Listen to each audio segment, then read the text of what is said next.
Under his leather jacket, he had on a gray t-shirt and wore black, tight-fitting jeans. He was a good-looking guy and probably had a posse of admirers. Dude said, "Where'd you learn about guns?" Gabe shrugged. "My dad." "Now what does he do?" "My father?"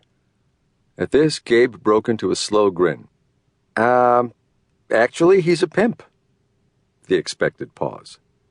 "He owns whorehouses in Nevada."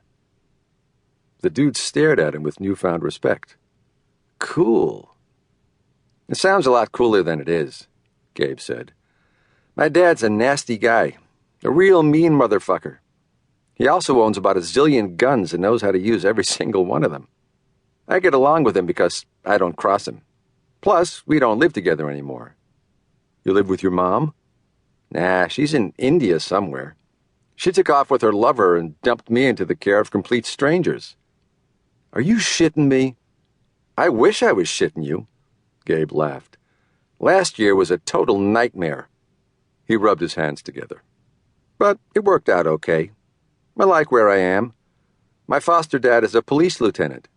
You'd expect him to be the hard ass, but compared to my own dad, the man is a saint." He looked at his watch. It was almost 6 in the evening, and night was inches away. "I gotta go." He stood up, and so did Dude. "What's your name?" Dude asked. "Chris," Gabe lied. "And you?" "Dylan." They fist bumped. "What school do you go to?" "Homeschooled," Gabe said. "Almost done, thank God. Hey, nice to meet you, Dylan. Maybe I'll catch you on the shooting range." He turned his back to the group and slowly swaggered away.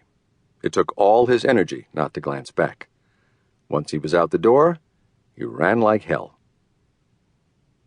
Rina was arranging roses when the boy came in, flushed and panting. She said, "Are you all right?" "Just out of shape." Gabe tried to steady his breathing. He attempted to give his temporary mother a smile, but it probably didn't come out too sincere.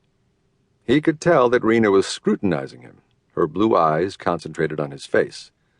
She was wearing a pink sweater that matched the flowers. His mind was desperately trying to figure out small talk. "Those are pretty. From the garden?" "Trader Joe's." "The roses in the garden won't start blooming for another couple of months." She regarded her charge, his emerald eyes flitting behind his glasses. Something was off. "Why were you running?"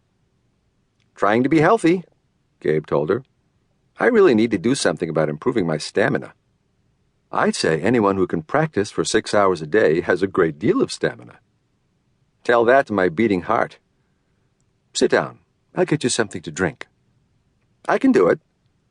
Gabe disappeared into the kitchen. When he came back, he was holding a bottle of water. Rina was still giving him funny looks. To distract her, he picked up the paper from the dining room table.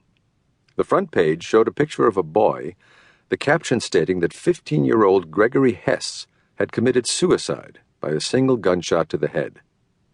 He had a round face and big round eyes and looked much younger than 15.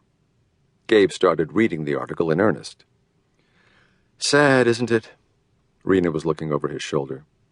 "You think to yourself, what on earth could have been so bad that this poor kid was willing to end it all?" There were lots of reasons for despair. Last year, he had gone through all of them. "Sometimes life is hard." Rina took the paper from him, spun him around, and gave him her serious eye-to-eye contact. "You looked upset when you came in." "I'm fine." He managed a smile. "Really." "What happened? Did you hear from your dad or something?" "No, we're cool." When Rina gave him a skeptical look, he said, "Honestly, I haven't spoken to him since we came back from Paris. We texted a couple of times. He asked me how I was doing, and I told him I was fine. We were on good terms. I think he likes me a lot better now that my mom is out of the picture." He took a swig of water and averted his eyes. "Did I tell you my mom IM'd about a week ago?" "No, you didn't."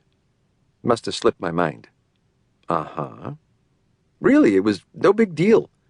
I almost didn't answer her because I didn't recognize the screen name she was using." "Is she okay?" "Seems to be." A shrug. "She asked me how I was." Behind his glass